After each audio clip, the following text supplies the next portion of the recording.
Welcome to She Persisted. I'm your host, Sadie Sutton. Every Friday, I post interviews about mental health, dialectical behavioral therapy, and teenage life.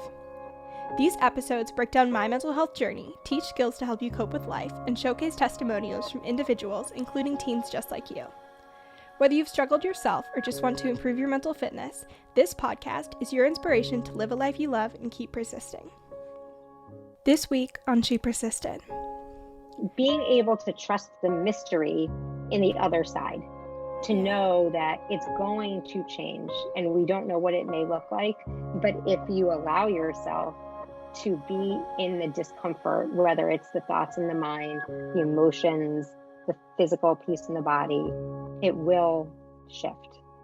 This week's DBT skill is paired muscle relaxation. If you've listened to the podcast for a long time, then you know that this skill is part of the tip skill, but it also can be used on its own. So what you're going to do is you're going to sit in a comfortable position. You can also do this lying down before bed. It's super helpful to fall asleep. And you're going to make sure that all your body parts are uncrossed and no body parts are supporting any other. So sitting with your legs spread apart and your arms on the sides of you, laying down with all your limbs extended, both of those would work great. For each area of the body, you're going to gather tension by tightening your muscles. You're going to focus on the sensation of tightness in and around that area. You're going to hold the tension as you inhale for 5 to 6 seconds and then release and breathe out. As you release, you can say in your mind the word relax, or you can just do it silently as you observe the tension releasing. You're going to observe the changes in sensations as you relax for 10 to 15 seconds and then move on to the next muscle group. You're going to start with your hands and wrists, move to your lower and upper arms, go to your shoulders, forehead, eyes, nose and upper cheeks, tongue and mouth, lips and lower face, neck, chest, back, stomach, butt, upper legs and thighs, calves, and ankles. Lastly, you are going to tense your entire body and then release everything.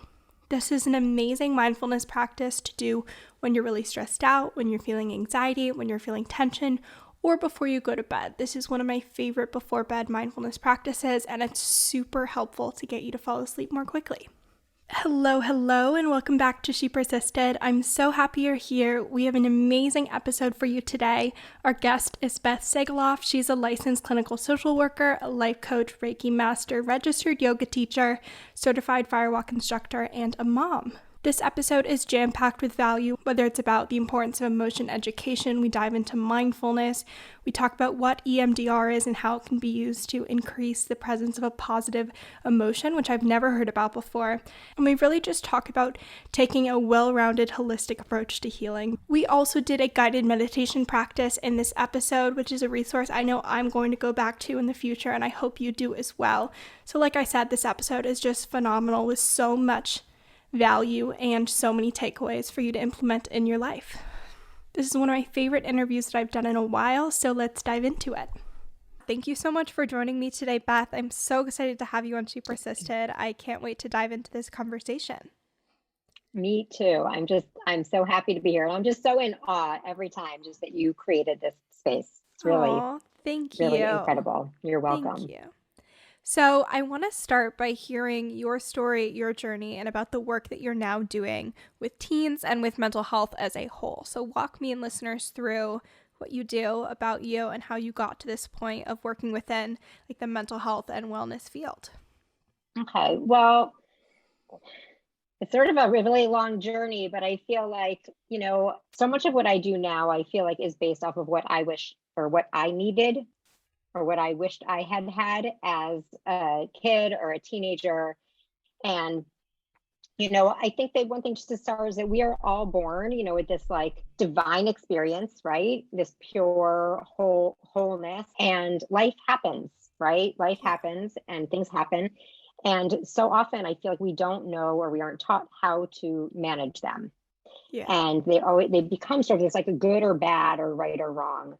And so I think that led me to always and I connect with you in a way of, am still a very sensitive human, right? So always felt things very deeply. Mm-hmm. And as a teenager, I definitely numbed out a lot of drinking and a lot of things just to avoid sort of the challenging feelings that I was having, and really never addressed them. And, I went through a lot, I think, as a teenager. I went to boarding school, which was interesting because I come from a super close family, very close community. And the school situation for me was just not ideal. So I ended up at boarding school, which was for some people amazing. For me, it was like probably not. I did learn how to study and how to become a really good student, but a lot of things I wasn't ready for. Yeah. And it led me down some challenging paths. And there was a part of me, though, that even in high school, I was a peer counselor, right? So I always intuitively had this, I want to help other people, or I want to be able to support other people. And looking back, it's even just realizing that, like, it's me who needed that support too. But I was always wanting to do for others. I always saw sort of other people's pain and their stress, and I wanted to be there for them. And so I started out even that young as a peer counselor in college. Did also something similar, a peer sort of lifelines group, which was, looking back again, really interesting because there I was, like, drinking a whole lot, but I had a lot of issues with food and eating. And there I was, sort of educating people, Other people, other totally. students about the issues that I had not healed or even recognized in myself yet. And I decided to go to social work school after college, really because I always wanted to work in schools. I knew that I wanted to be a social worker. Wasn't sure if I wanted to be a teacher or a social worker in schools. And so I became a school social worker, and I had been in a whole different range of programs. And I loved that role because I would see kids really in every environment, in the way of, like, whether it was in a classroom or at a lunch table or at recess on the playground, and really get a sense of the whole child, right? And I loved that, working with the teachers and the families. And in my personal life over time, I started to really go through some bigger challenges. I was married at the time. I got divorced. When my son was about 2. And again, it was sort of these things that I was starting to uncover myself, some of the healing that was happening, and different relationships that I was in really became a mirror of what I needed to look at internally. And after my divorce, I was fortunate enough and blessed to fall in love very quickly. We got engaged very quickly. It was one of those, magical moments. And I remember, he said to me about 6 weeks into our dating, I have good news and I have bad news. And the good news is we're getting married next summer. And the bad news is that I'm deploying. Oh my goodness. A year later, he was killed in Afghanistan. Oh, wow. And that my life really became a before and an after. Yeah. But what happened during that time was I started opening up to different types of healing. So I started receiving energy healing, and I found my yoga mat. And my yoga mat was a really scary place in the beginning, because when the teacher said, quiet your mind, it's right? Hard. I was like, why would I do that? Why would I quiet my body was so filled with anxiety and grief and pain. My mind was not a fun place to be in. But what happened was I found myself to be able to be in a safe enough place where I did get quiet, and I sobbed and I cried and I wept. But I finally gave myself permission to be in the quiet and to let those emotions flow through, and to let them move through, and to let the thoughts pass by. And energetically, emotionally, mentally, physically, everything just started to shift. And so what I realized was that, okay, and I was doing EMDR as well at that time. And what I was realizing was that we can't only talk our way through our struggles. Talking is amazing. Mental health is incredible, but there are so many other layers and so many other parts of us that also need tending to. Mm-hmm. And so I decided to leave school social work and really dive in and learn all of the modalities that had served me so that I could give them back to others. Mm-hmm. And so that's what I've been doing for the past, 7-8 years, where I see clients one-on-one, some teenagers, some adults. And I teach yoga classes for teens and for adults. I teach a specific class actually called grief yoga. And so it's on different workshops and retreats, but it's because I just keep being able to, the more I heal from a multi-layered approach, the more I want to give it back and realize, my God, if I only knew some of this when I was 10, Struggling. Yeah. or 10 or 11, because, I think elementary school, and I don't know what your experience was, but I noticed this now, they do a good job around, I don't mean good job, but there's more awareness around talking about emotions and talking about Absolutely. feelings. Yeah. But as kids get older, it's not there as much. Mm-mm. And when they need it so much more, and it's like, it's just, and now with, kids are going to school, and it's the fear is there, the emotion, we're not addressing all of it. And so I really just want to continue to give back and give people a different perspective on our experiences, because the reality is that life is going to happen. Things are going to be challenging, and we can continue to avoid them. And we know what happens when we avoid them. We numb out, it's, TikTok, Yeah. social media, what numbing could be drinking or social media or eating, Mm-hmm. keeping busy.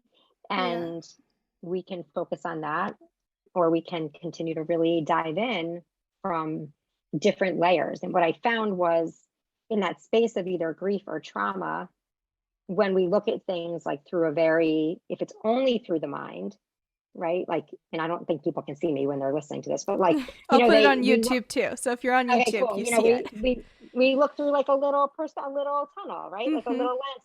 But when we open up the body, when we open up the energy, when we open up the breath, there's expansion. There's so much more to see.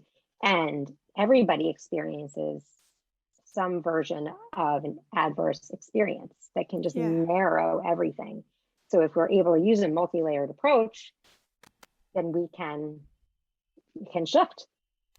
So Absolutely. No, there's so much to unpack there. I think what you just wrapped up on, like, our emotions do manifest in our body. When we look at the symptoms of depression and anxiety, and when we look at the long-term symptoms of mental illness and just extreme stress or trauma, like, we know that there's the physical component of healing that has to be there, because the emotions are a physical experience. Like, your mental health is not just in your head. Have you ever heard the saying, the issues are in your tissues?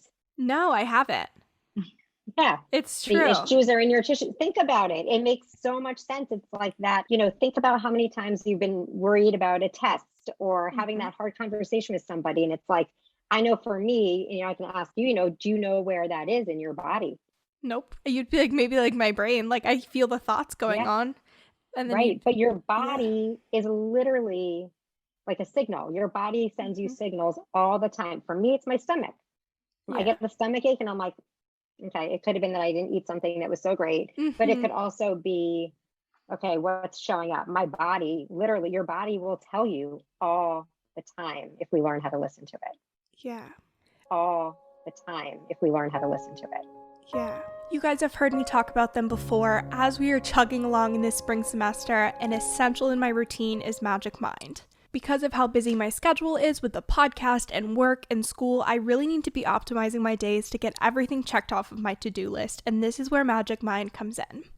What it is an all-natural productivity drink with adaptogens to decrease stress, nootropics to boost blood flow and cognition, and matcha to keep you focused.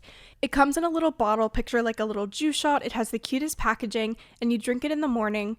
I drink it with my normal cup of coffee. What it does is it improves procrastination, brain fog, fatigue, and helps you be more productive. I find that I get super tired and I like want to take a nap midday, especially the early afternoon.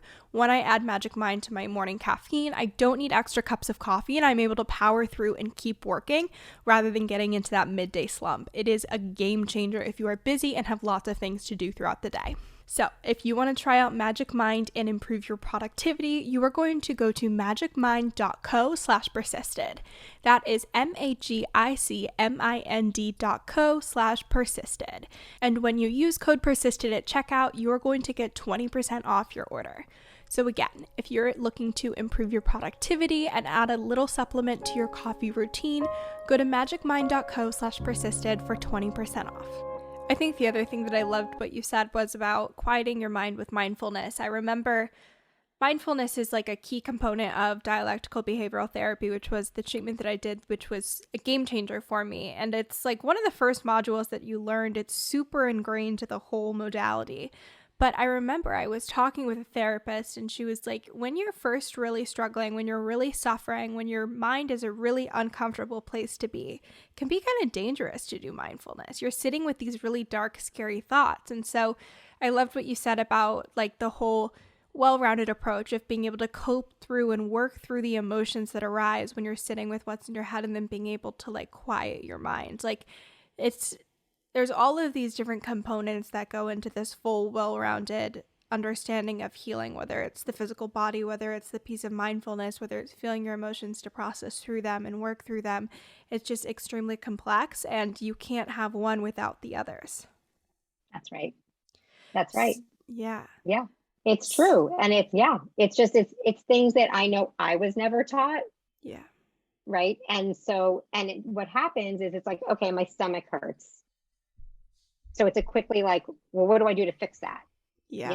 Maybe I'm going to, whatever the version is of how to fix that. And the reality is that like nothing needs to be fixed. Your body's trying no to one's tell you broken. something. Yeah. Your body is telling you to either like, quiet down, settle down. And the fact is that it moves, it shifts. It always does, but it's sitting with it. Most people, in this grief yoga class I teach, I'm always kind of like, not many people are like, yay, I can't wait to go to yoga. But what happens is there is it's like being able to trust the mystery in the other side, to know that it's going to change and we don't know what it may look like. But if you allow yourself to be in the discomfort, whether it's the thoughts in the mind, the emotions, the physical piece in the body, it will shift.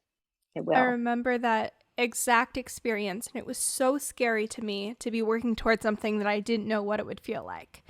Like I was like, okay, I know I am investing in myself. I'm going to therapy. I'm trying to get better, but I don't remember what it feels like to be happy or live my life worth living. So I was like blindly stumbling towards this goal that I didn't understand. And for years, I was just in the headspace of saying, you know what? I'm suffering. I'm miserable. I've never felt worse in my life, but at least I know what this feels like. At least it's comfortable. At least it's familiar. I'll just stay here. Because if I try to get better, it could get worse. And I cannot bear for it to get any worse than this. And it gets better. It really, really does get better. And I think you experience that throughout the process. Like, it's hard to just trust someone that's like, oh, it gets better. Like, you really have to live through that and experience it. But it's scary. It takes a lot of courage and bravery and trust in yourself that you'll be able to handle what healing throws at you and that you'll be able to get through it. But you've survived every day up until now, and you can continue to do that. I'm curious though, because you said that you had this, you knew what suffering was, right? But you weren't sure what was on the other side of that.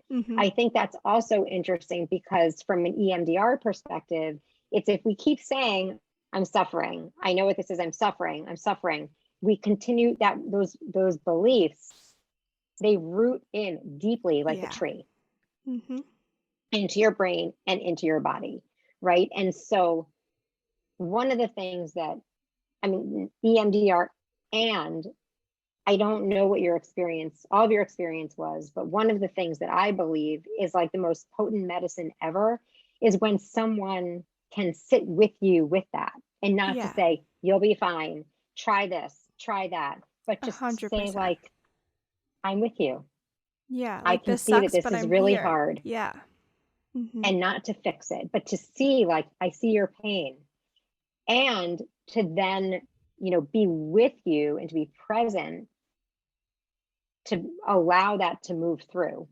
That was the shift that took place with my parents Mm-hmm. when our relationship completely changed. It was a game changer. It was when they could just see that I was suffering and create space for that and voice that they saw it and they knew that I was in pain and that they didn't necessarily get it and they couldn't help me and they weren't going to, but that they saw it and they had the Yeah. appreciation that that was what I was going through, and it was unbelievably powerful for our relationship to build a foundation to then work through conflicts and patterns that were adding to my mental health challenges.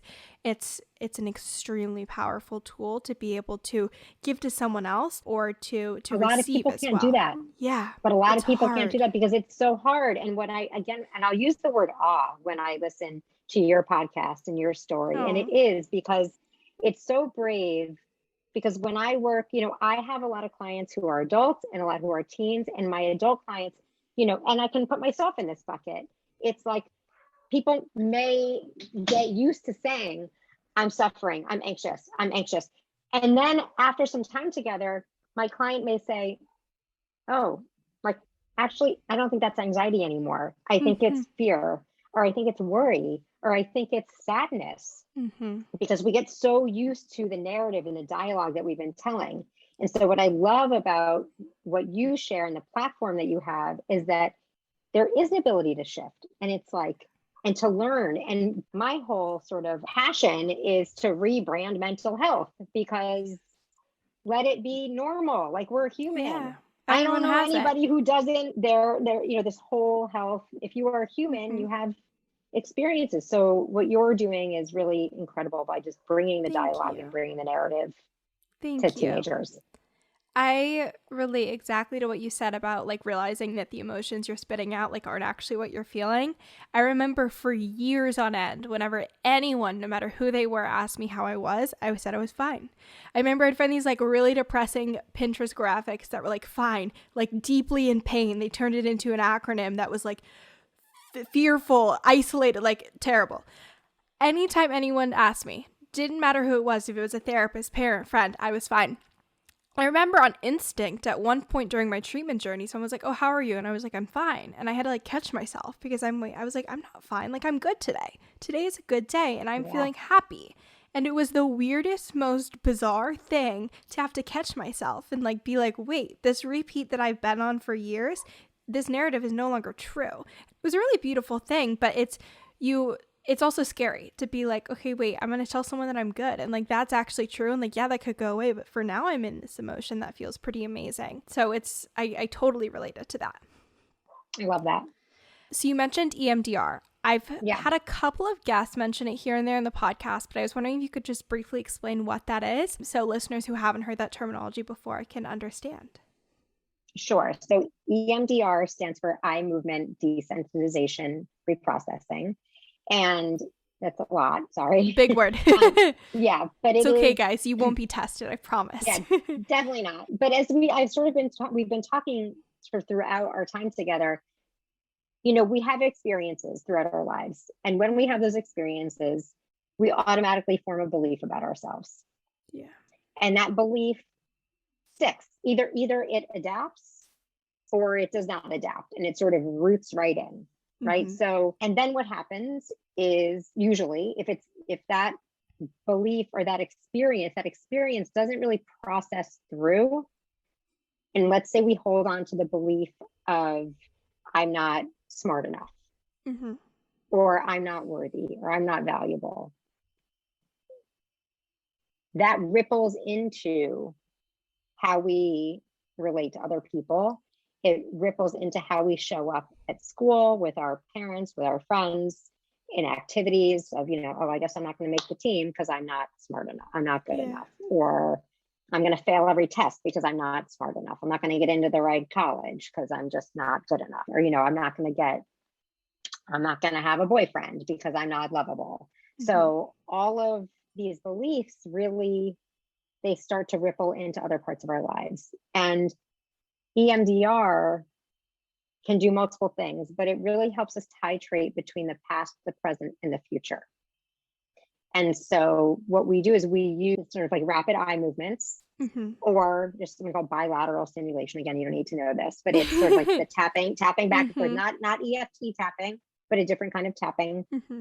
And so it's the movements in the brain, and it's a very structured process. It helps to sort of reshift the energy around it, reshift the brain around it, reshift the body. So again, those experiences, they also land in your body. Yeah. Right. So, but what it also does is we can't ever take away. So, when Ben died, right, for some reason, I sat in a closet for a while. I went into my closet. I don't know, and so a closet, I would see a closet, and that would become a source of just pain and sadness. And it would just go right back to that night. Yeah. Right.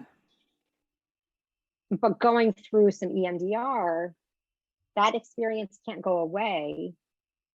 But what it does is it takes sort of the energy away from it. So it turns it down, turns the volume down. It shifts my response to it. So then I can see a closet, and then, oh, there's a closet. Yeah. Yeah. And then, it doesn't become as traumatic to see a closet. Yeah. I've had so many friends that have done EMDR and podcast guests as well, and it's just been huge in their journeys for healing from trauma and being able to continue to understand and unpack how different situations impacted them and continue to impact them. So it's just an amazing tool and resource. And there's a lot of therapists that do offer it in addition to talk therapy and these other things. So it's a great resource to be aware of. So I do EMDR as well. Oh, okay. Awesome. Yeah. But what else is kind of really cool about it is that it's not always about going back.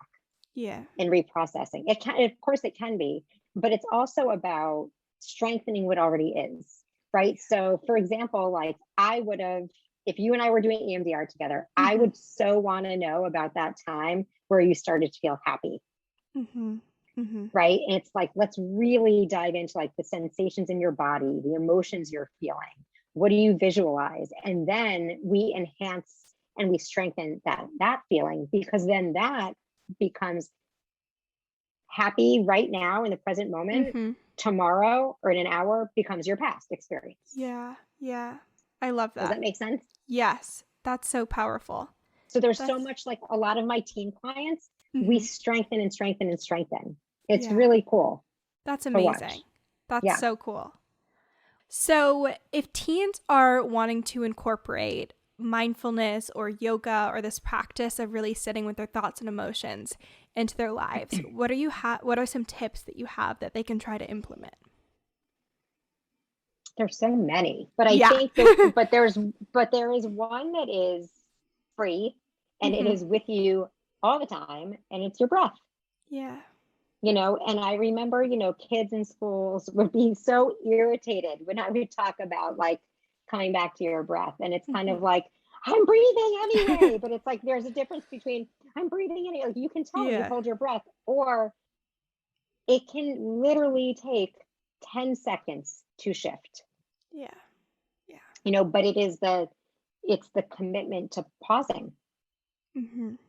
Right. So it's the commitment to pausing. And then, so I would say breathing is literally one of them, to really, because certain types of breathing techniques scientifically slow down the nervous system.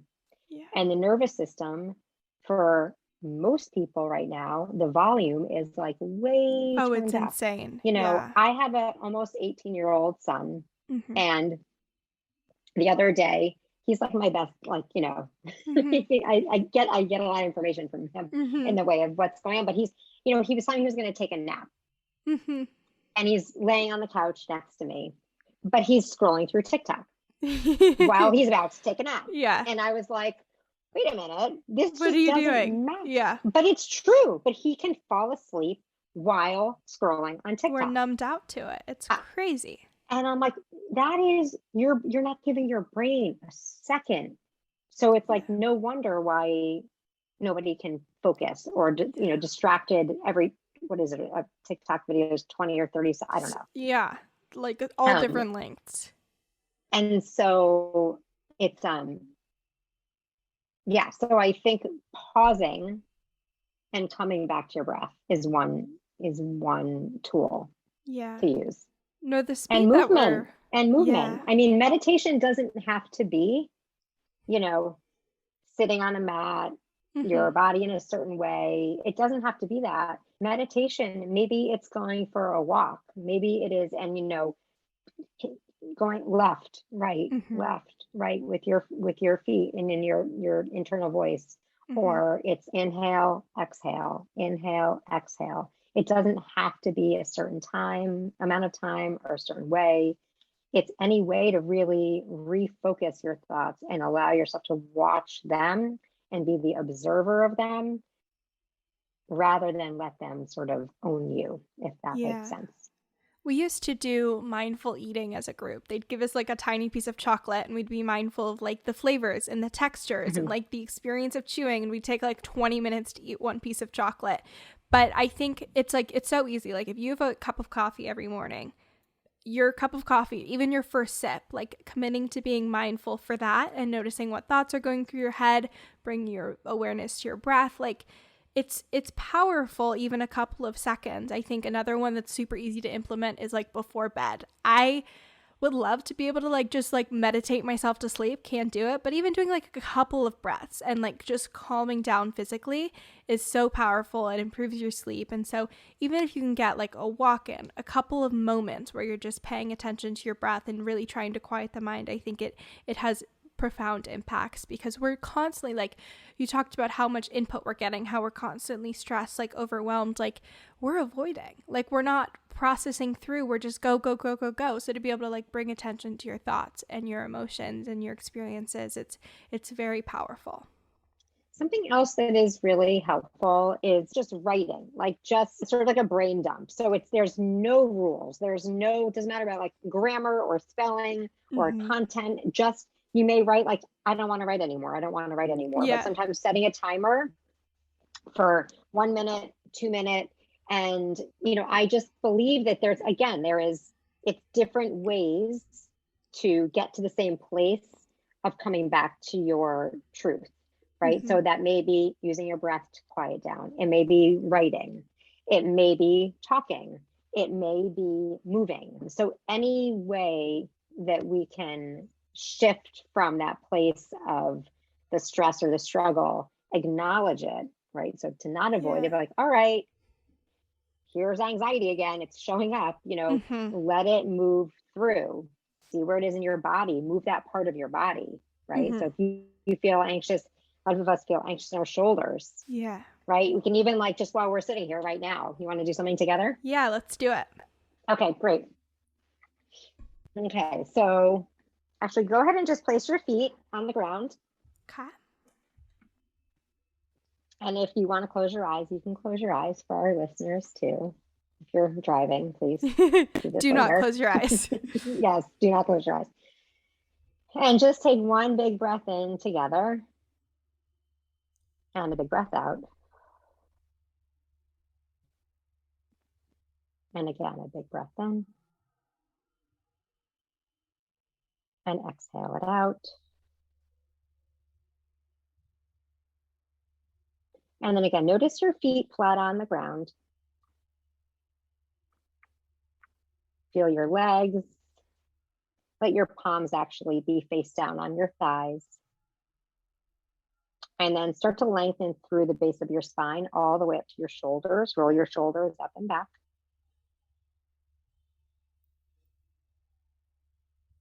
And then let the muscles in your face even soften. You can even separate your teeth. And then just as much as your feet are connected to the ground, imagine that there is a thread right above the top of your head, gently lifting you up towards the sky, and then settle back in. And just notice how your body is feeling right now. Notice any emotions that are showing up. Check in with the thoughts in your mind. And take a moment to really even feel into any of the challenging that emotions may be present or may be around. And maybe it's fear or anxiety, stress. And take just a moment and notice where you feel that in your body.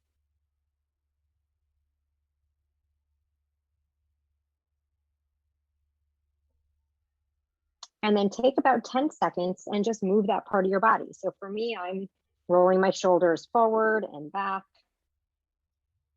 Maybe if it's in your neck, you roll your neck in one direction or the other. If it's in your belly, you can kind of do a cat-cow seated. And I'm actually going to allow for about 10 seconds of quiet while wherever you are, you move through this.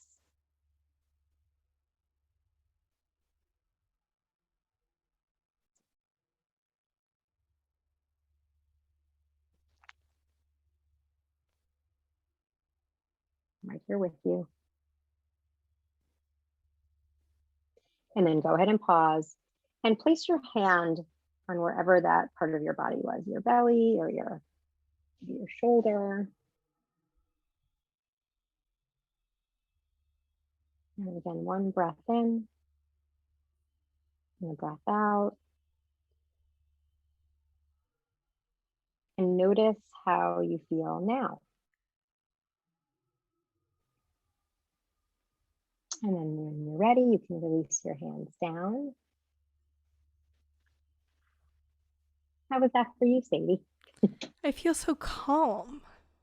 You feel calm? I think I do. I feel, I don't know, like less like jittery energy, much more centered.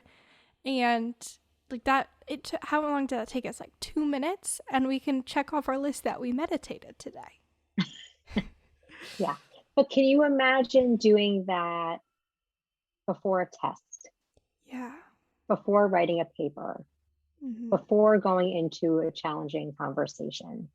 And, I think where I feel so inspired or curious or motivated is that if kids had access to this, yeah, so simple, it's like there's a difference between when you enter a situation from this perspective where you're feeling more calm, mm-hmm. than when you enter a situation, whether again it's a test, a conversation, anything, from a place of that the volume is up, that more amped up feeling. And I think just again to acknowledge it, like it's everywhere. We all have that feeling of worry or anxiety. And so absolutely, why don't we, I always get so confused, like systemically, how we teach math and science every single day. Yeah. And every once in a while, somebody's like, oh, well, let's have somebody come in and talk about mindfulness once, or meditation. And even then, like I remember sitting in the classrooms, and it's not like an open to experience a new thing environment. Like the kids are like, oh, we have to do deep breathing. This is terrible. Like there's So why do you think that is? I think part of it is like, I don't know. I think when you come into a situation curious and wanting to learn, and you're the one that's somewhat initiating it, it's a lot more effective and powerful than when your teacher is like, everyone, we're doing our mandatory 30 seconds of mindfulness now. I think also, I want to say it's the way it's presented, but I don't know if it is. Like, I feel like there's been times where teachers are like, this is the science that shows that like mindfulness is helpful in decreasing stress and increasing performance. You're also in like a school environment. You're surrounded by your peers. It's an environment that doesn't always feel like safe. Like you're worried about being judged. You don't know what's going to go on. To be able to like close your eyes and shut off all the external stimuli while people are around you, you don't know what's happening. Like that's a scary experience. For a lot of people, like high school is like not a fun moment, whether you don't feel seen or heard. So I think it's also like a very vulnerable thing to do in such a large group. But I think it's also foreign. Like it's scary to try a new skill and to be like, you know what, I'm gonna give my all to this and maybe it'll work. So I think it's all of those things together. Kids are like, it's easier just to say I don't want to do this. That's the easy path out. Totally. Right. And it's so interesting. Like, I wish I could have said, like, physics is really hard for me. I'm just Yeah. not going to physics today. Right? Right. Yeah. But it's so, and that's where, again, I love that you're in this dialogue, because it's just life. Yeah, exactly. And, 100%. again, it is, we can see, I mean, I'm witnessing, besides the pandemic, it was just a month ago or so, at least I know in my town, there was a week where there were 4 lockdowns. Yeah. So it's like, between social media, pandemic, and mass shootings, it's a scary world. It's insane. It's a scary world. And so I just find it so fascinating that people are awake and we're talking about mental health a lot, and we're in the biggest crisis ever. It's the craziest, like, parallel thing, because you're totally right. Like, we've never talked about it more and it's never been worse. So Right. like, what's going on there? Because I don't think the answer is to like not talk about it. You know what I mean? Because people are able to get support and help and feel more comfortable asking for help when that narrative is going on. But then there's also so many more people struggling. So something that we're doing as a society isn't working. A shift needs to be made, and I think it'll take time, but we're moving in the right direction. If we look on the big scheme of things, mental health treatment and outcomes and overall the skills people are equipped with, I think are improving in general. I think so too. Yeah. I think so too. Well, I mean, I'm hearing a lot of, that this space for you to have a podcast, this was not available, when I was a teenager at all. And I think, like, also, like, I'm just thinking about schools like 50 years ago, like the idea of learning mindfulness in a class, you'd have been like, what? So we're moving in the right direction. Yeah. We're getting there. But I think I want to be clear on something. It's not even just learning about mindfulness. It's learning about emotions. It's learning about being a human. Like, it's learning about, like, again, I remember when I would teach the little ones or, younger kids, elementary school, literally, like, about, those pictures that have the faces of like happy, sad. Yeah. And so we would talk about, how are you feeling today? And they would point to grumpy or frustrated. And I feel like we need that, we continue to need that, because that's what I'm seeing. And that's the difference that I'm seeing in my teenage clients, where they're like, oh my gosh, like I never really learned about different emotions and how to identify them, have them validated. Because again, remember how you said, I'm fine. Yeah. Yeah. Everyone says they're fine. Not everybody, but that is such the go-to. I'm fine. And so to be able to say, to a friend or a teacher, whoever, like, I'm actually really sad right now. Yeah. And then for the other person to be able to not just say, you'll be fine later. Go, just go take a nap or go whatever. But to be able to say, I get it. Like, I see you. No, to normalize it. Yeah. The emotion education is lacking in a big way. I didn't learn about primary and secondary emotions until I was like fully in treatment. The idea that people don't necessarily know that, like, anger is a secondary emotion and something deeper is going on there and you're lashing out because that's an easier emotion to process. Like, we should know that. That should be common knowledge. How are you able to either decrease the anger or navigate the situation if you don't know that, like, shame or sadness or fear is going on below that? Like, it's right. We need these skills and these tools. And I think it's like, when you think about toddlers, like, you teach them how to handle a meltdown. You're like, okay, we're going to take a break and then we'll come back. Like, if a teen is having a giant panic attack or is super stressed about something coming up, you're not like, okay, this is how we're going to walk through this and this is how we're going to handle it next time. Like, that just isn't there unless you, like, explicitly go looking for those resources. And it's really unfortunate. I'm right there with you. And that's why you're doing what you're doing. And it's why I'm doing what I'm doing. It's funny you mentioned the toddler tantrum, because in our grief yoga class, one of the things sometimes that we'll do is throw a tantrum. Yeah. Yeah. It's like permission to literally throw a tantrum, or and like feel your emotions. And it is one of the most amazing things to witness Mm-hmm. because people really let go.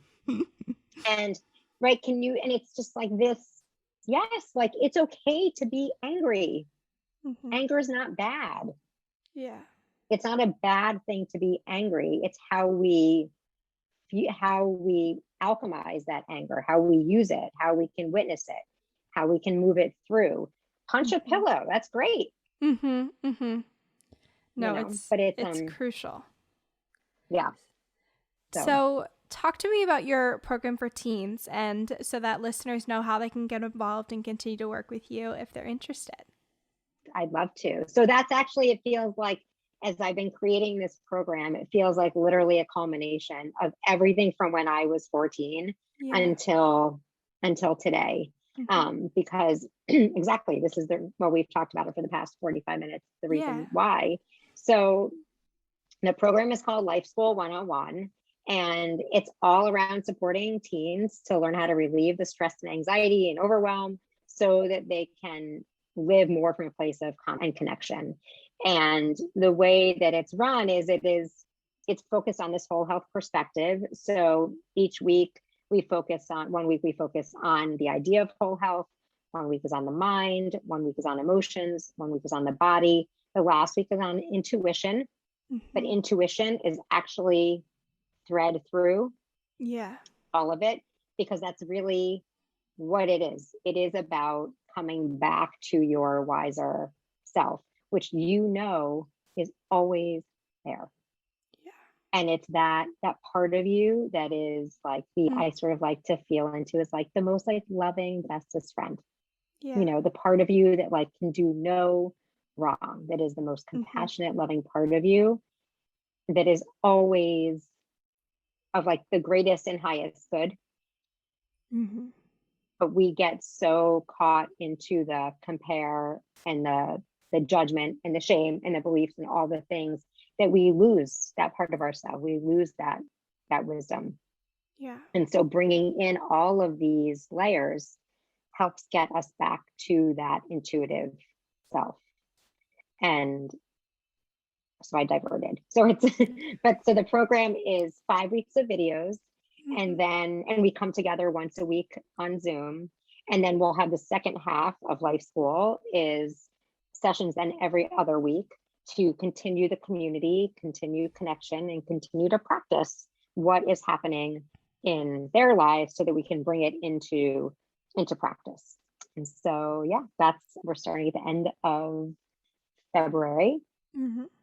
And the best way to find out about it will be on my website, join the mailing list. So you can, and there's actually going to be an offering on there for free, just so you can kind of get to know me. And I actually offer a breathing technique there, just as a way to sort of get to know me a little bit and to see that one tool that can help. But it's exactly what we've been talking about, just to really normalize, validate, and make it just, this is part of life.